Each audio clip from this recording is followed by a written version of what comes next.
Siva scooter சத்தம் கேட்க நளினி புன்னகையோடு வெளியே வந்தாள்.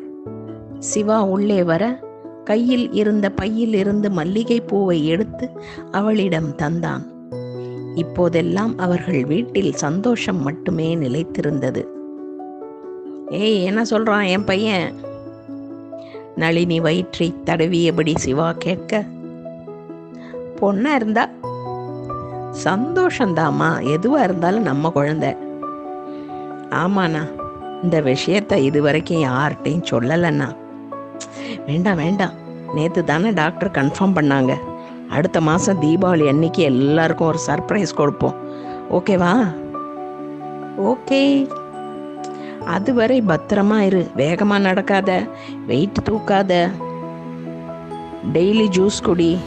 நான் ஆஃபீஸ்க்கு போயிட்டேன்னு நீ சரியாக சாப்பிடாமல் இருக்கப்படாது. நட்ஸ் எடுத்து அப்பப்போ குறிச்சுண்டே இரு. ஸ்டாப், முதல்ல காஃபி டிஃபன் சாப்பிடுங்க, அப்புறம் பேசலாம். இடி, நானா இப்போ மாசமாக இருக்கேன்? பித்துன்னு என்ன கேள்வி இது? காஃபி டிஃபன் சாப்பிட மாசமாக இருக்கணுமா என்ன? ஓகே மை லாட், 2 மினிட்ஸில் வந்துடுறேன். உடை மாற்றியவுடன் வடையும் காஃபியும் வரவே இருவரும் சாப்பிட்டனர். ஏன்னா அடுத்த மாதம் தீபாவளி வருது. ஆமாம், அத்தை மாமாவிற்கு நம்ம சூப்பராக ஒரு ட்ரெஸ் எடுத்துக்கலாம்ண்ணா. Okay, ton. அப்படியே பட்சண செலவுக்கு அம்மா கையில் காசு கொடுத்துடலாம். அவள் வாங்க மாட்டாடி. நான் ரொம்ப கோச்சுப்பேன்னு சொல்லி சண்டை போட்டு நாளைக்கே கொடுத்துருங்கோண்ணா. பேஷா, ஆனால் பட்சணா மட்டும் அம்மாவே பண்ணட்டும், அதான் டேஸ்டாக இருக்கும். பர்றா. உள்ளே செல்லும் மனைவியை ஆச்சரியம் கலந்த சந்தோஷத்தோடு பார்த்தான் சிவா. போன வருஷம் தீபாவளி கண்முன் வந்து போனது. ஒவ்வொரு செலவுக்கும் சண்டை, முகத்தை உம்மென்று வைத்துக் கொள்வது, அழுகை, பிடிவாதம் நரகமாக நகர்ந்தது. இந்த வருடம் அதற்கு நேர்மாறான சந்தோஷம், சமாதானம், நிம்மதி.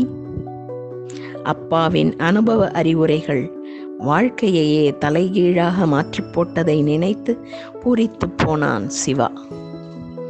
எதிர்பார்த்து காத்திருந்த தீபாவளியும் வந்தது.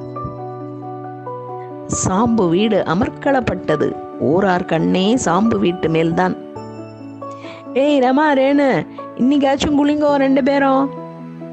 சிவா காலை 4 மணிக்கே கலாய்க்க, அடத்து உங்க பூஞ்சி அண்ணா, நாங்கெல்லாம் 3 மணிக்கே குளிச்சுட்டு ரெடி ஆயிட்டோம்.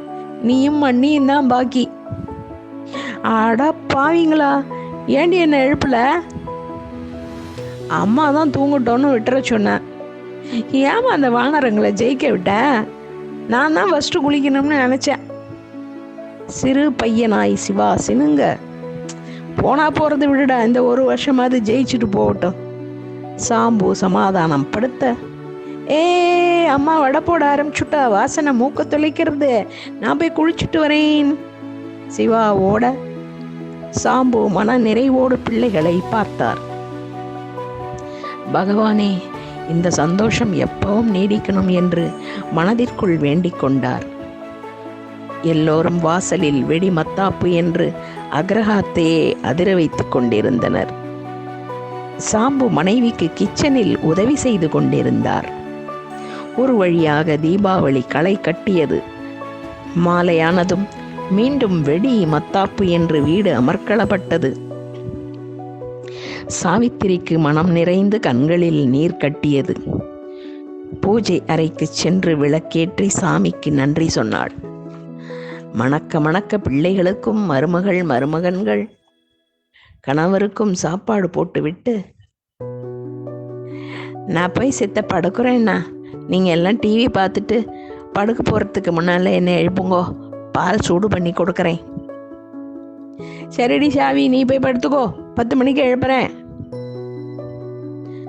10 மணி. சாவி, படம் முடிஞ்சு எடுத்துடியே, தூங்கிட்டியா? மெல்ல மனைவியை தொட்டார். உடம்பு ஜில்லென்று இருக்கவே ரூம் லைட்டை போட்டார். அசையாத சாவித்திரி மூக்கில் இரத்தம் வழிந்து கொண்டிருந்தது. சிவா, சிவா! அப்பாவின் அலறலை கேட்டு குடும்பமே அங்கு ஓடியது. அதற்குள் எல்லாம் முடிந்துவிட்டது. சாவித்திரி மூச்சு அடங்கி இருந்தது. சாம்பு மயங்கி விழுந்தார். ஐயோ, அப்பா, அப்பா, அம்மா! குழந்தைகள் அலறினர். 3 மாதங்களுக்கு பிறகு சாம்பு தன் ஆசை மனைவியின் புடவைகள், ஜாக்கெட்டுகள், உள்பாவாடைகள் இவற்றை அயன் செய்து கொண்டிருந்தார். மணி உள்ளே நுழைய நிமிர்ந்து பார்த்துவிட்டு மீண்டும் மும்முரமாய் அயன் செய்து கொண்டிருந்தார். டே ஷாம்பு, என்னடா செய்ற? பார்த்தா தெரியல, அயன் போடுறேன். நண்பனை பார்க்க மனசும் பொறுக்கவில்லை மணிக்கு. லூசாடா நீ? சாவித்திரியே போயிட்டா, அவ புடவைக்கு தினம் அயன் போடுறியாடா? உனக்கே இது அபத்தமா தெரியல? இல்லடா, அவளையும் என்னால் மறக்க முடியாது. அவளுக்காகவே வாங்கின இந்த அயன் பாக்ஸையும் என்னால் விட முடியாதுடா. ஊருக்கே புத்தி சொல்லுவ, இப்போ உனக்கு என்னாச்சுடா? நிறுத்துடா, வெளியே எங்காவது போ. உன் பிள்ளைகள் கூப்பிட்டு அவங்களோட போய் தங்க மாட்டேங்கிற. அவள்லாம் எவ்வளவு வேதனைப்படுறா தெரியுமா? மணி, நான் தெளிவாக தான் இருக்கேன், பயப்படாத. என் சாவித்திரி மறுபடியும் வருவா. எப்படிடா? சிவாவோட பொண்ணா? இன்னும் 4-5 மாசத்துல. அதுக்காக தான் வெயிட் செஞ்சிட்டு இருக்கேன்டா. மணி ஒரு நிம்மதி பெருமூச்சு விட்டார். நண்பன் என்றுமே அறிவாளிதான். சோகங்களும் சோதனைகளும் அவனை ஜெயிக்காது. அப்ப நான் கிளம்புறேன்டா. சரி. மீண்டும் அயன் பாக்ஸோடு ஐக்கியமானார் சாம்பு.